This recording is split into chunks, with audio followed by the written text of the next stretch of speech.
সপ্তাহে 6 দিন ব্যায়াম করি আর একদিন সম্পূর্ণভাবে ফ্রি থাকি, সেটা হলো শুক্রবার। শুক্রবারে আমাদের জিমও বন্ধ থাকে।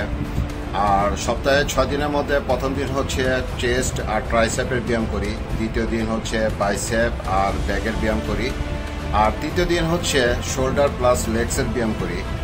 আর বাকি যে 2 দিন আছে এই 2 দিন আমি একটু বিভিন্ন চেঞ্জ করে ব্যায়ামটা করি।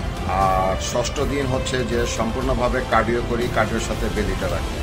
আর বেলি ব্যায়ামটা আমি অন্যান্য ব্যায়ামের সাথেও করি, কিন্তু অন্য কোনো ব্যায়াম বা কার্ডিও আর করি না, যার কারণে একটা দিন আমি শুধু কার্ডিওর জন্য রাখছি। বন্ধুরা, চলে আসলাম জিমে। প্রথমে ট্রেডমিল দিয়ে শুরু করব।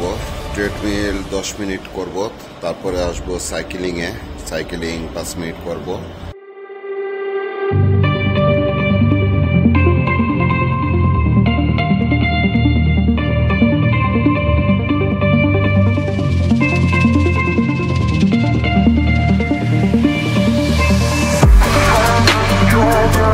বন্ধুরা, ট্রেডমিলে দৌড়ালাম 10 মিনিট, সাইকেলিং করলাম 5 মিনিট এবং ক্রস ট্রেনারও করবো আমি 5 মিনিট।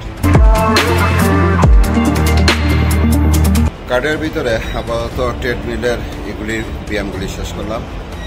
পরবর্তীতে আবার আসবো তারপরে এখন করবো হলো বেলির ব্যায়াম। বেলির ব্যায়ামটা শেষ করে তারপরে আবার ট্রেডমিলে আসবো দৌড়াতে। আর বন্ধুরা, আসলে আমি এই টাইমটা ব্যায়াম করি না, প্রচণ্ড পরিমাণের গরম লাগতেছে। আমি সবসময় সন্ধ্যার পরেই করি, কিন্তু এই অবরোধ থাকার কারণে ওই টাইমটা বন্ধ থাকে। আর যে টাইমটা শিথিল করা হয় ওই টাইমটা আর কি জিমটা খুলে, এই কারণে এই টাইমটা করতে আসে আর কি। আর এই টাইমটা করে খুবই অস্থিরতা লাগতেছে, মানে এত খারাপ লাগতেছে বলার বাইরে। চতুর্দিক খোলামেলা, তারপরও খুব গরম লাগতেছে। তো এখন বেলির ব্যায়াম শুরু করতে যাচ্ছি।